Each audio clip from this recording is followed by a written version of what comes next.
On a solitary stretch of Pacific Coast Highway in California, the landscape was a breathtaking display of contrasts. The deep blue of the ocean blended seamlessly with the rugged cliffs and rolling hills that lined the route. It was a road known for its beauty, and for the introspection it could inspire. Making his way along the scenic route was Jonathan Jack Mitchell, a wealthy entrepreneur with a taste for adventure and owner of a sleek Harley-Davidson CVO Road Glide Limited. Dressed in a custom leather jacket and polished riding boots, Jack embodied the polished confidence of someone who spared no expense on life's luxuries. The roar of the engine and the rush of wind against his face were his favorite escapes from the demands of his high-powered life. As he cruised along the highway, a nagging thought broke through his enjoyment. Will I ever meet the perfect woman to share this journey with? His idealized vision, beauty, sophistication, and glamour, was as polished as the motorcycle he rode.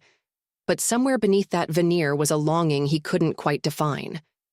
Suddenly, a deep, resonant voice on his bike's stereo interrupted his musings. The radio was tuned to a talk show and the host was reciting an old proverb. True beauty is found in the one who teaches you to see beyond what the eyes perceive. Jack frowned, momentarily unsettled by the eerie relevance of the words. But before he could shake off the thought, his Harley emitted a strange, grinding noise. The engine stuttered and lost power. Annoyed, Jack pulled to the side of the highway. "Damn it," he muttered under his breath, inspecting the bike with growing frustration. A damaged chain had left him stranded, and his cell phone showed no signal. The scenic coastline that had seemed so inviting just moments before now felt isolated and unforgiving. Sometimes life forces you to stop so you can see what really matters. In the distance, Jack noticed a vehicle approaching, a battered 1972 Chevy C10 pickup. Waving his arms, he signaled for help. The truck slowed, its brakes squealing in protest, and came to a halt in front of him. The driver stepped out, revealing a woman who was decidedly unlike the glamorous vision Jack had pictured earlier. Practical and sturdy, she wore a simple denim shirt and work pants. Her hair was tied back in a no-nonsense ponytail, and her hands bore the calluses of someone who worked hard every day. "Trouble with your bike?" she asked in a calm, steady voice. Her name was Martha Green, a local mechanic who ran her own shop a few miles inland. Jack eyed her skeptically, struggling to reconcile her unassuming appearance with his need for help. "Yeah," he admitted grudgingly. "The chain's busted and I've got no cell signal. Can you help me get it to a shop?" Martha gave a small, confident smile. "Good thing I've got my tools with me. Let's load it into the truck. I'll take you to my place and fix it." Before Jack could respond, she was already unfolding a ramp from the bed of the Chevy. "Help me push," she instructed, positioning the bike. Despite his initial hesitation, Jack found himself following her lead. Together, they maneuvered the motorcycle into the truck bed with the aid of a manual winch. Martha secured it with practiced ease. "Where are we headed?" Jack asked, catching his breath. "Back to my shop in San Juan Creek. It's not far." The drive was quiet at first, save for the steady hum of the old truck's engine. Jack sat stiffly in the passenger seat, still digesting the situation. Martha, focused on the road, seemed unaffected by his aloof demeanor. The vast ocean views gave way to rolling hills dotted with oak trees as they moved inland. Eventually, Martha broke the silence. "So, where are you from?" she asked, her tone conversational but direct. "Everywhere," Jack replied with a hint of arrogance. "I'm a citizen of the world." Martha smirked, keeping her eyes on the road. "And where's this citizen of the world headed?" "Anywhere promising adventure," he answered, staring out the window. "And what kind of adventure were you expecting out here?" she asked, her voice carrying a playful edge. Jack chuckled. "I wouldn't say no to a Californian beauty to ride with. If you know any statuesque women with model looks, let me know. I pay well for good matchmaking services." He flashed her a self-satisfied grin, oblivious to how his words might land.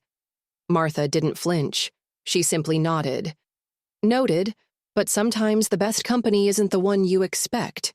Jack turned to her, sensing a quiet confidence in her response. but he chose not to reply.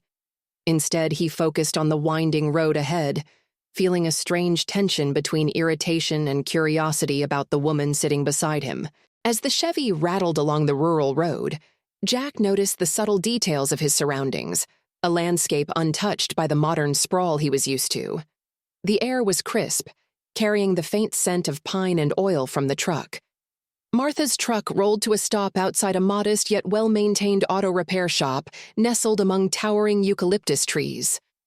The sign above the entrance read, "Martha's Auto Works."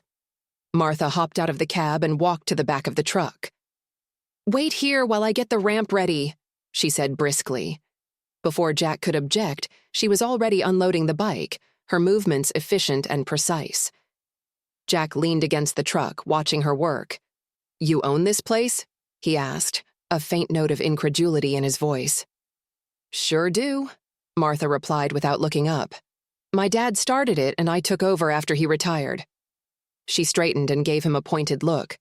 "Don't worry, I know my way around a Harley." Jack raised an eyebrow. "I hope so. That's not just any bike. It's a CVO Road Glide Limited. Top of the line." Martha chuckled softly. "I know what it is, Cosmopolitan. Milwaukee 8117 engine, 125 pound-feet of torque. But let me guess. You noticed the chain giving you trouble just before the power cut out, right?" Jack's jaw tightened. "Yeah. How'd you know?" "Common issue," she replied matter-of-factly. "I've seen it before. These big engines pack a punch, but if the chain's even slightly out of alignment, it's only a matter of time." She nodded toward the shop. "Bring your ego inside, and we'll get started." Jack followed, his skepticism waning as he stepped into the shop. The space was a mix of order and chaos, shelves neatly stocked with tools, spare parts, and manuals, while a couple of disassembled engines lay scattered across workbenches. A large corkboard on the wall held photos of classic cars, motorcycles, and smiling customers, evidence of Martha's loyal clientele. "I hope you're not planning to experiment on my bike," Jack quipped, crossing his arms. Martha shot him a sideways glance. "Relax, Cosmopolitan. This isn't my first rodeo." She grabbed a wrench and a flashlight, sliding onto a creeper to inspect the underside of the bike. "You can sit or help, but no pacing around. It messes with my concentration." Jack grumbled something under his breath and perched on a nearby stool, watching as Martha methodically worked on his bike. Her hands moved with precision, and she occasionally muttered technical notes to herself as she assessed the damage. "So, what brings a citizen of the world to this little corner of nowhere?" Martha asked after a while, her tone casual. "Adventure," Jack replied. "I've been all over Europe and Asia. Now I'm taking the US by storm." Martha's voice floated out from beneath the bike. "And here I thought billionaires like you only cared about private jets and five-star resorts." Jack smirked. "Don't underestimate me, Martha. I can appreciate the simpler things too." "Good to know," she replied dryly, sliding out from under the bike. "Because this repair won't be cheap." Jack laughed despite himself. "Touché." Martha straightened up, wiping her hands on a grease-stained rag. "Your chain's shot, but I've got a replacement in stock. Give me an hour and you'll be back on the road." As she got back to work, Jack found his gaze lingering on her. There was something about her, her focus, her competence that intrigued him. She was nothing like the women he usually sought out, yet her presence was grounding, even refreshing. When Martha finally finished, she tested the bike's engine, which roared back to life with its signature growl. "There you go," she said, stepping back with a satisfied smile. "Good as new." Jack inspected the bike, running his fingers along the polished surface. "You've got skills, I'll give you that." Martha smirked. "I'll take that as a compliment. Now, about the bill." Jack pulled out a leather wallet and handed her a few crisp bills. Martha held them up to the light, mock-inspecting them for authenticity. "What? Don't trust me?" Jack teased. "Oh, I trust you, Cosmopolitan. I just like to make sure the money's as real as your bravado," she quipped, tucking the cash into her pocket. As Jack mounted his bike, he hesitated. "You know, Martha, you're full of surprises." So are you, Jack, she replied with a wry smile. Take care out there, and don't break the chain again. I won't always be around to bail you out. Jack laughed, the sound echoing in the quiet evening air. Fair enough. Maybe I'll see you around, Martha. Maybe, she said, waving as he rode off into the fading light. But even as the sound of his Harley faded, Martha found herself thinking about the unexpected encounter. Sometimes life throws people into your path for reasons you don't understand. Yet. Jack rode away from Martha's shop, the hum of his Harley cutting through the evening stillness. But something about the day clung to him, a nagging sense that he'd just met someone who didn't fit into his neatly compartmentalized world. The air was cool as he navigated back toward the coast, yet his thoughts were anything but clear. The next morning, Jack found himself at a small coastal cafe, sipping espresso and watching the waves roll in. He scrolled through his phone, catching up on work emails and messages, but his mind kept drifting back to Martha. Her confidence, her wit, the way she'd defied every expectation he had of her, it all lingered in his thoughts. "Excuse me, sir, would you like a refill?" The waitress's voice pulled him from his reverie. Jack glanced up, shook his head, and offered a polite smile. "No, thank you." As he returned to his phone, a soft chime interrupted him. A text message flashed on his screen from an unknown number. "Check your chain tension before your next ride. Safe travels. Martha." Jack stared at the screen, a smirk tugging at the corners of his mouth. She's thorough, I'll give her that. He saved the number, labeling it simply as Martha. Meanwhile, back in San Juan Creek, Martha was busy as usual. Her shop was bustling with customers dropping off cars and bikes, but her mind kept wandering to Jack. She didn't often think twice about the strangers who came through her shop, but there was something about him, the mix of arrogance and vulnerability, his polished exterior masking something deeper. As the day wore on, her grandfather, Luis, called out from the kitchen, "Martha, come take a break, lunch is ready." Martha wiped her hands on a rag and stepped into the cozy kitchen that adjoined the shop. Luis sat at the table, ladling soup into bowls. Despite his age, his sharp eyes sparkled with curiosity. "How's the business today, Nina?" he asked, setting down the ladle. "Busy, as always," Martha replied, sitting across from him. Luis leaned back, regarding her with a knowing smile. "You've been quiet. That usually means something's on your mind." Martha shrugged, trying to brush it off. "Just the usual. Fixing cars, dealing with people." Luis murmured, stirring his soup. After a pause, he added, "What about that biker from yesterday? He seemed interesting." Martha's head snapped up. "How'd you know about him?" Luis chuckled, his voice warm and gravelly. "Word gets around fast in a small town, Marta. And you don't usually spend half an afternoon fixing someone's ride without a reason." Martha sighed, half exasperated. "He's just another customer, abuelo." Luis's smile deepened. "Is that so? Well, sometimes strangers bring lessons we didn't know we needed." Martha gave him a sidelong glance, but she didn't argue. Instead, she let the conversation drift to other topics. Yet, as she worked through the afternoon, Luis's words stayed with her. That evening, Jack found himself unable to resist exploring San Juan Creek further. Something about the quiet town, the simplicity, the sense of community, felt strangely grounding. He parked his bike in the town square, wandering past quaint shops and diners. He had no particular destination in mind, but the thought of seeing Martha again nudged him forward. As he passed a small park, he heard the sound of laughter and looked over to see two young boys playing with a soccer ball. Their energy was infectious, and Jack couldn't help but smile. One of the boys kicked the ball too hard, sending it rolling toward Jack. "Hey, mister, can you kick it back?" one of them called. Jack picked up the ball and tossed it with a gentle throw. "There you go, kiddo." The other boy squinted at him. "Cool bike, mister? Is it yours?" Jack chuckled. "Yeah, it's mine. You like motorcycles?" Both boys nodded enthusiastically. Before Jack could say more, A familiar voice called out, "Liam, Toby, time to head home." Jack turned to see Martha walking toward the park.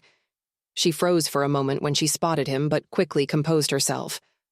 "Well, well," she said, crossing her arms. "What brings you back here, Cosmopolitan?" Jack smiled, gesturing to the town around him. "Just exploring. Didn't know I'd run into you and your crew." Martha rolled her eyes good-naturedly. "These are my boys," she said, nodding toward the kids. "Liam and Toby." Jack looked genuinely surprised. "Your kids? Didn't peg you as the motherly type." "Why, because I don't fit into your neat little stereotypes," she shot back, though her tone was more playful than biting. Jack raised his hands in mock surrender. "Fair point." The boys tugged on Martha's sleeve. "Mom, can we get ice cream before we go home?" Liam asked. Martha hesitated, glancing at Jack. "I suppose we can make a quick stop." Jack grinned. "Mind if I join? Ice cream sounds like a good way to end the day." Martha arched an eyebrow but didn't object. Together, they walked to a nearby ice cream stand, the boys chattering away about flavors while Jack listened with an amused smile. As they sat on a bench, enjoying their treats, Jack found himself relaxing in a way he hadn't in years. The evening stretched into a quiet, pleasant calm as Jack sat on the bench with Martha and her boys. The warm glow of streetlights cast a soft haze over the small town square, and the sound of crickets filled the air. Liam and Toby, now sticky with melted ice cream, dashed off to play on a nearby jungle gym, their laughter echoing in the stillness. Jack leaned back, studying Martha as she watched her kids.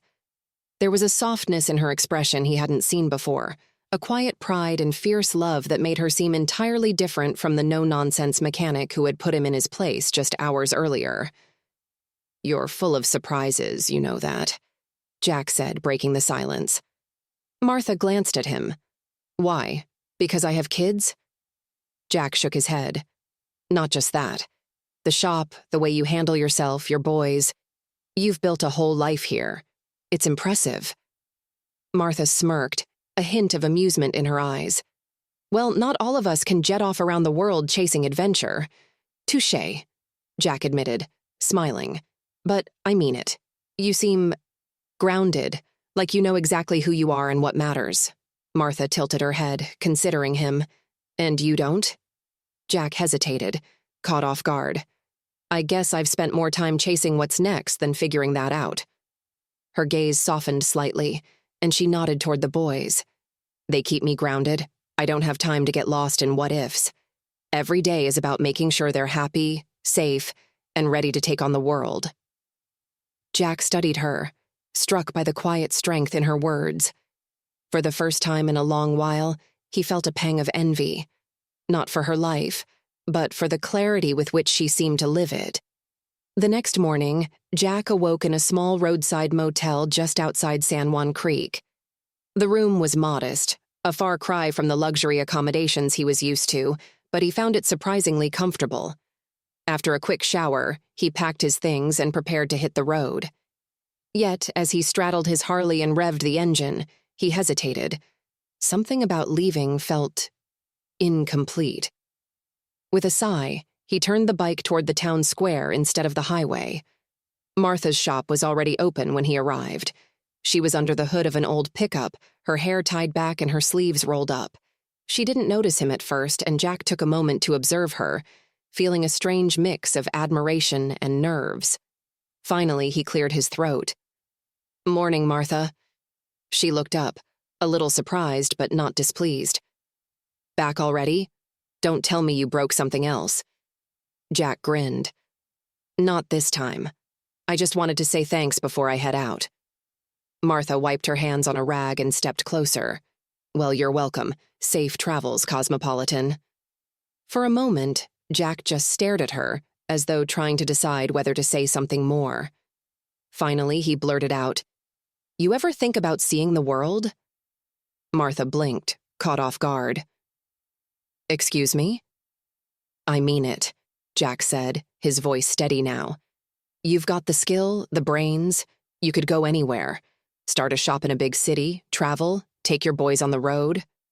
Martha laughed softly, shaking her head. And leave this? The shop? My home? Their school? She gestured around her. This is my world, Jack. It might not be flashy, but it's mine. Jack nodded slowly, though he couldn't entirely hide his disappointment. I guess I just thought, I don't know, you'd want more. Martha fixed him with a level gaze. Who says I don't already have more? Adventure doesn't always mean running off to some faraway place. Sometimes it's about building a life you're proud of, right where you are. Jack was silent for a moment, letting her words sink in. Finally, he smiled, a genuine warmth in his expression. You're something else, Martha Green. And don't you forget it, she said, grinning back. As Jack rode away from San Juan Creek later that day, he couldn't shake the feeling that he was leaving more than just a small town behind.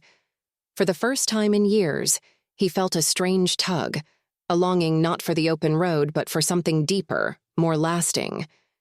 And though he didn't know it yet, his path would cross with Martha's again.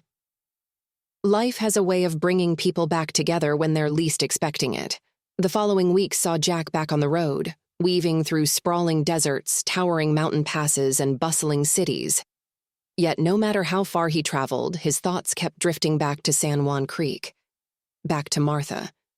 Her sharp wit, her grounded perspective, and even the way she'd teased him, all of it lingered like an echo he couldn't shake.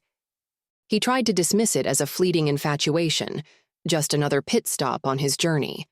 But late at night, when the world around him was quiet, the memory of her laugh or the determination in her eyes would creep in. Jack began to wonder if the adventures he'd been chasing had always been hollow, compared to the steady, authentic life Martha had built. In San Juan Creek, life carried on for Martha as usual. The shop was busier than ever, with locals and travelers alike bringing their vehicles for repairs. She barely had time to think about Jack, though when she did, it was with a mix of amusement and curiosity. Her boys, Liam and Toby, had taken an instant liking to him. They often asked if the fancy motorcycle guy would come back to visit. Probably not, Martha would say with a shrug, though a small part of her wondered if she was wrong. One evening, as she was locking up the shop, her grandfather approached her. Don Luis leaned on his cane, his sharp eyes scanning her face. You've been quieter than usual lately, he observed. Just tired, Martha replied, brushing him off. Luis chuckled softly. You know, it's okay to miss people, even if they're strangers. Martha looked up at him, startled by his insight. Who says I miss anyone? Luis's expression turned knowing. Nina, I've been on this earth a long time. I know when someone's left an impression. That biker, what was his name? Jack? He's in your head, whether you admit it or not. Martha opened her mouth to protest, but stopped herself. Instead, she sighed. He's just different, abuelo. He doesn't fit into this world. Luis smiled warmly. Sometimes it's the people who don't fit who end up belonging the most. Weeks turned into a month before Jack finally gave in to the pull he felt. On a crisp autumn morning, he found himself retracing his steps back toward San Juan Creek. The winding road felt strangely familiar now, as if it were guiding him home. When he pulled up to Martha's shop, he was surprised to find it quieter than he remembered. The door was propped open, and the faint sound of a radio drifted out. Jack dismounted his Harley and stepped inside. Martha was at a workbench, tinkering with a carburetor. She didn't notice him at first, and Jack took a moment to observe her. She looked as focused as ever, her hands moving with practiced precision. Need a mechanic? Cosmopolitan? He asked, breaking the silence. Martha froze, her wrench pausing mid-turn. Slowly, she turned around, her expression a mix of surprise and exasperation. You again? Jack grinned. Miss me? Hardly, she shot back, though her faint smile betrayed her. What brings you back? Run out of roads to explore? Jack stepped closer, his tone more serious. I couldn't stop thinking about this place. About you. Martha raised an eyebrow, folding her arms across her chest. And what exactly are you thinking, Jack? Jack hesitated, choosing his words carefully. I've spent most of my life chasing the next big thrill, but nothing ever stuck. When I met you, I don't know, it was like I saw what I've been missing. Something real. Martha stared at him for a long moment, her expression unreadable. Finally, she sighed, setting down her wrench. Jack, I'm not some adventure you can add to your list. I know that, he said quickly. I'm not here to sweep you off your feet or take you away from everything you've built. I want to get to know you. And if there's room in your world for someone like me, I'd like to try. Martha tilted her head, studying him. For all his bravado, there was a sincerity in his voice she couldn't ignore. This world of mine isn't glamorous, Jack. It's messy and noisy and full of responsibility. Jack smiled. Sounds perfect. For the first time, Martha laughed, shaking her head. You're persistent. I'll give you that. So, is that a yes? Jack asked, his grin widening. Martha rolled her eyes but couldn't hide her smile. It's a, we'll see. Now grab a wrench if you're staying. I've got work to do. Jack laughed, grabbing the nearest tool. As he joined her at the workbench, he couldn't help but feel like, for the first time in his life, he was exactly where he was meant to be. Months later, Jack had become a regular fixture in San Juan Creek. He split his time between the open road and Martha's shop, learning the basics of auto repair and bonding with Liam and Toby over soccer games and ice cream runs. Martha, ever pragmatic, refused to label what they had. But Jack didn't mind. For the first time, he'd stopped chasing adventures and started living one, right where he was. As they stood side by side in the shop one evening, Martha handed Jack a set of keys. What's this? He asked. Your next project, she replied with a smirk, nodding toward an old Harley in the corner. If you're going to stick around, you might as well learn to rebuild one. Jack grinned, taking the keys. You really know how to keep a guy on his toes. Martha smiled, her eyes soft. Well, cosmopolitan, someone's got to. And as the sun set over San Juan Creek, Jack felt a contentment he'd never known before, a sense that his greatest adventure had only just begun. We humans often fear the absence of the body, forgetting that what truly matters, the love we've shared and the memories we've cherished, remains alive in a quiet corner of the soul. Life is like the ocean my best friend and I visited when we were young. Its waves retreat and vanish from sight, but they never stop being part of the vast eternal sea. Those who leave us may disappear from our view, but they linger in the rhythm of the waves, in the whisper of the wind, and in the depths of our being, reminding us that what is eternal will always find its way back to us. Don Luis paused, letting his words settle in the room. The flickering lamplight cast a gentle glow, highlighting his weathered features, etched with years of wisdom. His voice softened as he continued. Death doesn't extinguish the flame of those we love. It simply transforms it into a light we carry within. A reverent silence fell over the room, broken only by the faint rustle of the breeze slipping through the open window. Jorge sat still, as though something deep within him had finally been unburdened. Don Luis's words seemed to lift the weight he hadn't realized he carried, granting him a peace he hadn't felt in years. Marta, seated nearby, smiled faintly, her expression filled with a quiet understanding. She knew that love and memory were the invisible foundations of every family, a truth that had guided her through life's storms. Shortly afterward, Don Luis gave a nod of farewell, his frail figure swathed in a woolen blanket as Marta helped him to his room. The serenity on his face reflected the contentment of having shared a meaningful evening, one filled with memories and hopes that bridged the past and the present. Later that night, the moonlight spilled over the small terrace of the house, creating an intimate setting for Marta and Jorge, who stepped outside after settling the elder to rest. The fresh night air was alive with the gentle rustle of leaves and the occasional chirp of crickets. The twins, still brimming with energy, scampered toward Jorge, proudly showing off their toy cars.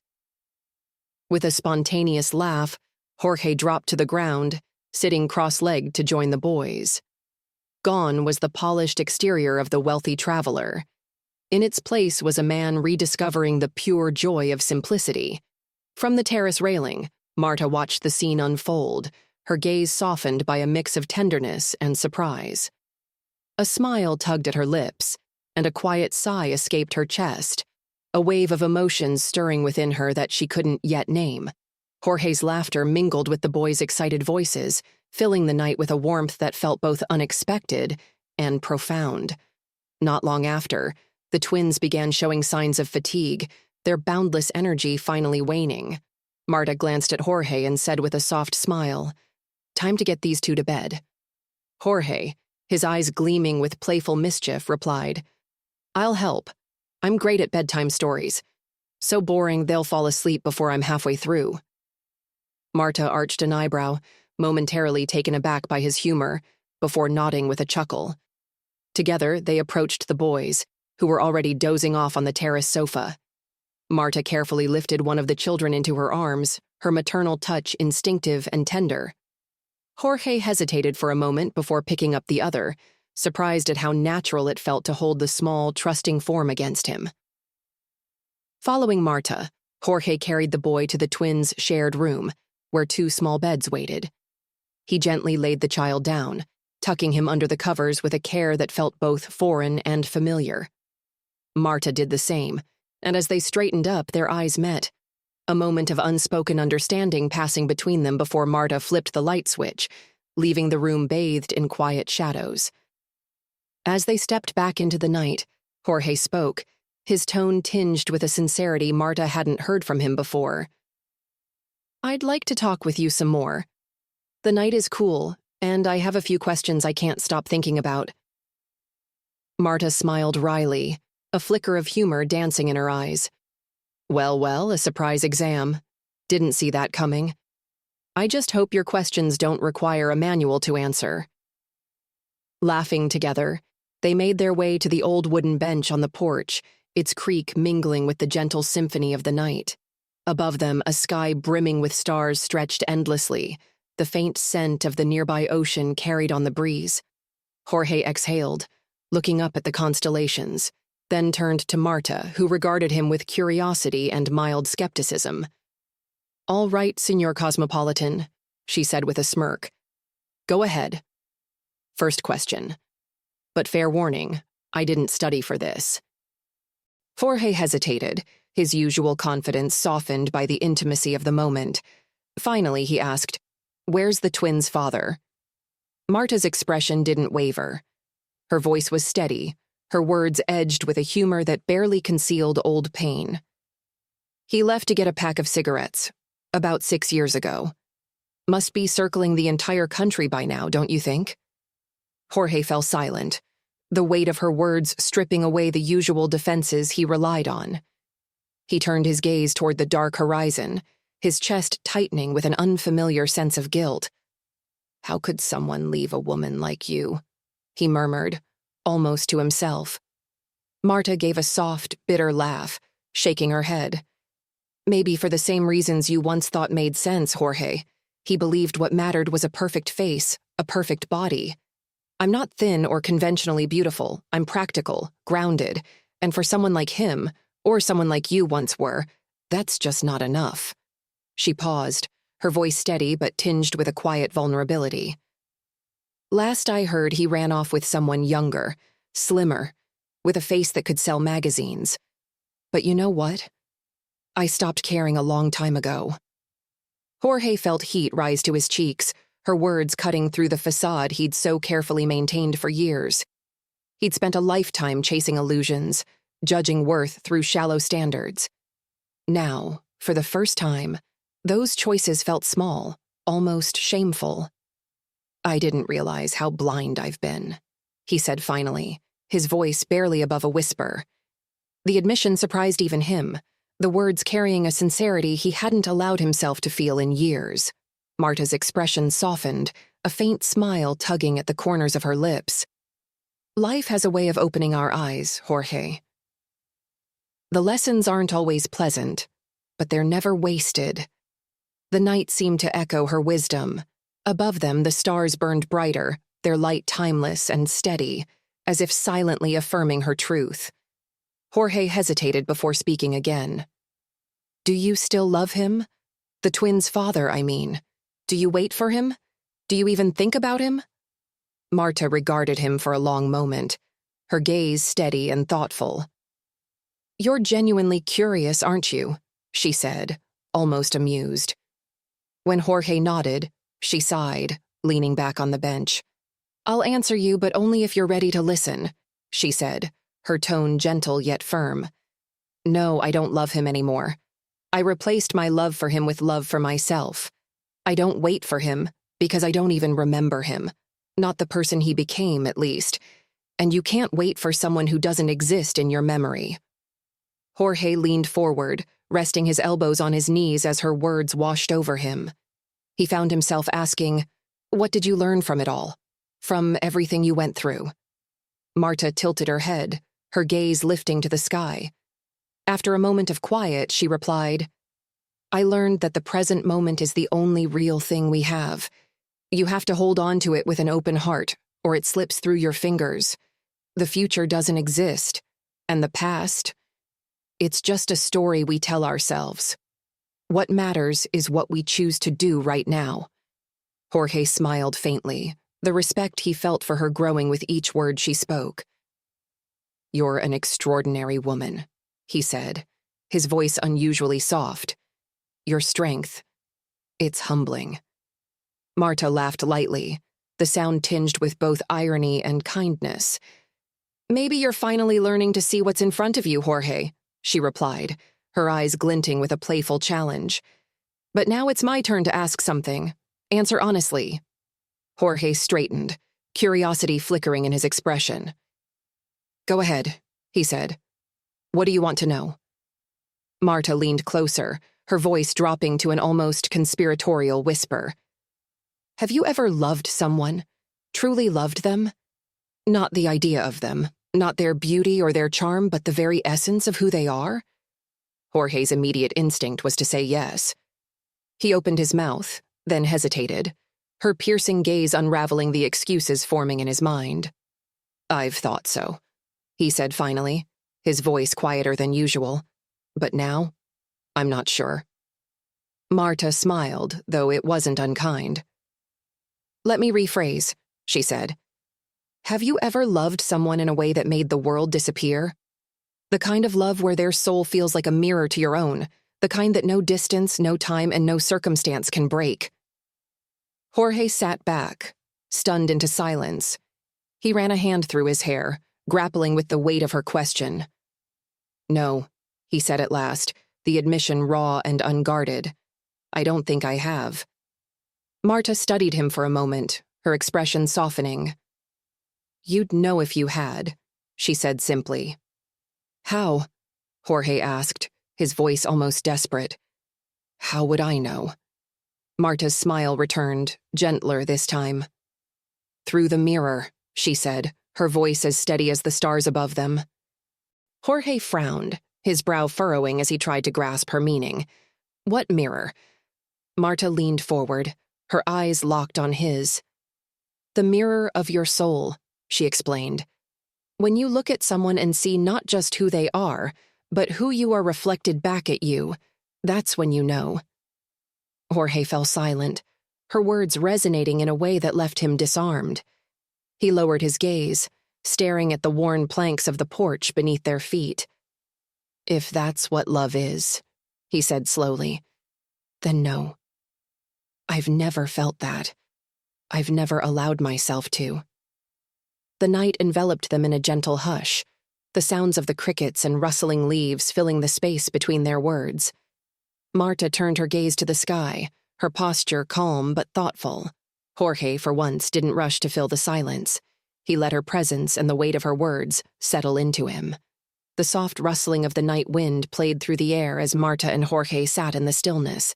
The wooden bench creaked faintly beneath them, the stars above seeming to listen intently to the truths shared between two souls, who, until recently, had been strangers. Marta broke the silence, her voice calm but curious. Why do you think you've never let yourself feel that kind of love, Jorge?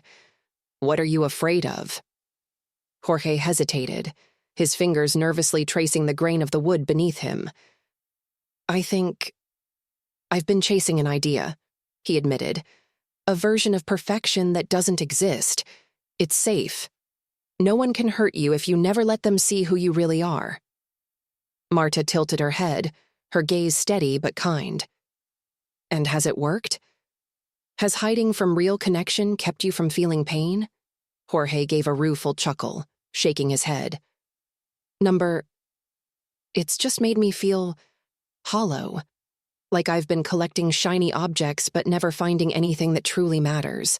Her lips curved into a soft smile, her tone gentle yet firm. Sometimes you have to let go of what you think you need to find what you truly do, and often it's not out there somewhere. It's right in front of you. The night deepened around them, the weight of their conversation shifting into a more comfortable quiet. A shooting star streaked across the sky, drawing both their gazes upward. Look at that, Jorge murmured, his voice almost reverent, a reminder of how fleeting everything is. Not everything, Marta replied, her tone thoughtful. Some things leave a mark that lasts forever. Jorge turned to her, his expression contemplative. You've left a mark on me, Marta. I don't know how or why, but I feel like meeting you has changed something in me. Marta's smile was faint but genuine.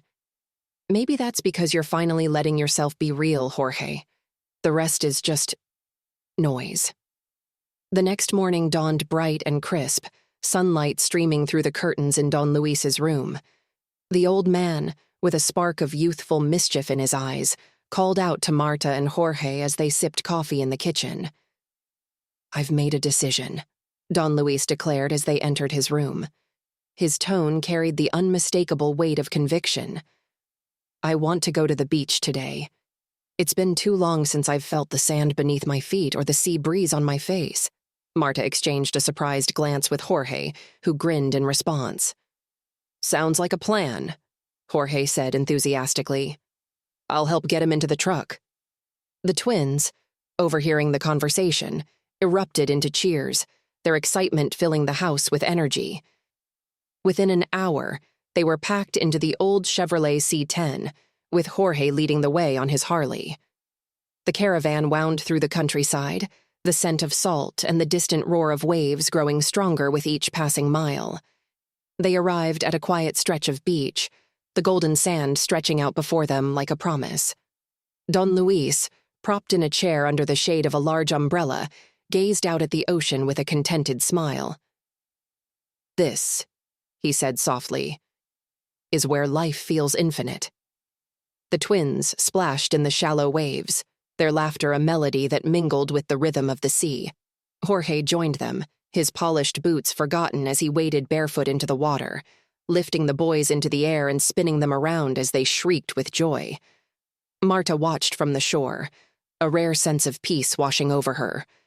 Jorge's transformation was undeniable, and for the first time, she allowed herself to wonder if this man, so different from when he'd first arrived, could truly be part of her world. As Jorge returned to the shore, dripping and grinning, he flopped onto the sand beside her, catching his breath. You should join us, he teased. It's surprisingly liberating. Marta smirked. I'll stick to observing, thanks. Jorge turned to her, his expression softening. Thank you for this, Marta. For all of it. I've been to beaches all over the world. But this one feels different. Marta glanced at him, her voice quiet. Maybe because you're finally present. You're not just passing through, Jorge. You're living. As the sun dipped toward the horizon, casting the beach in hues of gold and orange, Don Luis called them over. Jorge, he said, his voice low but steady. The greatest journeys aren't the ones you take with your feet. They're the ones you take with your heart. I hope you carry this moment with you, no matter where you go. Jorge nodded, his throat tightening. I will. I promise. The drive back was quiet, the twins dozing in the back seat of the truck as the last light of day faded into night. When they reached the house, Jorge lingered by his motorcycle, a sense of finality settling over him. Don Luis was the first to approach him, placing a hand on his shoulder. "Follow the road that calls you," he said. "But remember, the best maps are written in the heart." The twins clung to Jorge, their small arms wrapping around him tightly. "Will you come back?" one asked, his voice sleepy but hopeful. Jorge crouched to meet the boy's gaze. "I don't know when," he said honestly, "but I promise, this is a place I'll always want to return to." Marta stood a few steps away, her arms crossed as she tried to mask the emotions swirling within her. "Take care of yourself, Jorge," she said simply. "And don't forget what you've learned here." Jorge approached her, his voice quiet but firm. "I could never forget you, Marta. Not now. Not ever." Without another word, he climbed onto his Harley and started the engine. The roar filled the air as he pulled away, the family watching until he disappeared into the distance.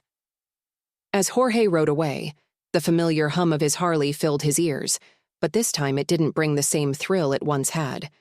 The open road stretched ahead, offering freedom and adventure, yet his heart felt tethered to the small house he'd just left behind. He tried to push the thoughts away, focusing on the winding road and the crisp air, but every turn seemed to echo with laughter. Every mile brought back the warmth of Marta's voice or the glint of mischief in her eyes. Even the twins' giggles and Don Luis's wise words lingered like a melody he couldn't escape. Stopping at a gas station to refuel, Jorge leaned against the pump and stared at the horizon. The sun was dipping low, casting long shadows across the empty stretch of highway. The thought struck him like a bolt. What am I running from this time? Back at the house, Marta stood on the porch long after Jorge had gone, her arms wrapped around herself against the cooling evening air. The twins were asleep, and Don Luis had retired to his room, but Marta's thoughts were far from restful. She gazed out at the road, half expecting to see Jorge's motorcycle appear again, its rumble breaking the quiet. Why do I feel like something unfinished just walked out of my life? She wondered. Shaking her head, she turned and stepped back inside, trying to push away the ache that had settled in her chest. Over the following weeks, Jorge tried to immerse himself in the life he'd built for himself. Luxury, freedom, and adventure. But no matter where he went or what he did, the emptiness persisted. The scenic vistas he once reveled in felt dull, the vibrant cities muted. Even the camaraderie of strangers on the road couldn't fill the void. One evening, seated in a high-end hotel overlooking the bright lights of a bustling city, Jorge found himself staring into the mirror in his room. For the first time, he didn't see the polished, confident man he had always tried to be. Instead, he saw someone searching for a connection, a place to belong. And then, in his mind's eye, Marta appeared. Her words echoed in his memory. "Sometimes the best things aren't out there somewhere. They're right in front of you." Jorge stood abruptly, his decision made. Grabbing his keys and jacket, he left the hotel and headed for the garage. Within moments, the familiar roar of his Harley filled the air as he tore through the city streets, his only thought to return to the place that now felt like home. Back in San Juan Creek, life continued quietly. Marta kept busy with the shop, her days filled with repairs, invoices, and the chatter of customers. Don Luis, though slower now, still enjoyed sitting outside and sharing stories with the twins, who often peppered him with questions about their adventurous friend. "Do you think he'll come back?" Toby asked one afternoon, his voice tinged with hope. Don Luis smiled gently, his eyes distant. "Sometimes the people meant to stay in our lives find their way back, no matter how far they've wandered." Marta overheard the conversation from the garage, her heart tightening. She hadn't let herself dwell on Jorge's departure, but the boy's words stirred something she couldn't quite suppress. Would he come back? She wondered. And if he did, what would it mean? Weeks later, as the sun dipped low on another tranquil evening, the familiar rumble of a motorcycle echoed through the valley. Marta paused mid-task, her hands stilling as recognition dawned. She stepped out of the garage, her breath catching as Jorge's Harley came into view, its sleek frame glinting in the fading light. Jorge pulled to a stop in front of the house, his heart racing. He dismounted slowly, his eyes locking with Marta's. For a moment, neither of them spoke, the air between them heavy with unspoken emotion. "You're back," Marta said finally, her voice steady but her eyes betraying her surprise. "I couldn't stay away," Jorge admitted, his voice quieter than she'd ever heard it. "I tried. I thought I could keep moving, keep chasing, but I realized the only place I want to be is here. With you." Marta crossed her arms, her gaze searching his face. "And what exactly does here mean to you, Jorge? Is it just another stop on your endless journey or something more?" "It's everything," he said without hesitation. "You're everything, Marta. You and the boys, Don Luis, all of you showed me what it means to feel alive, to belong. I've spent my life running and I don't want to run anymore." Marta's expression softened, her arms falling to her sides. "Words are easy, Jorge. What are you willing to do to prove it?" Jorge stepped closer, his eyes never leaving hers.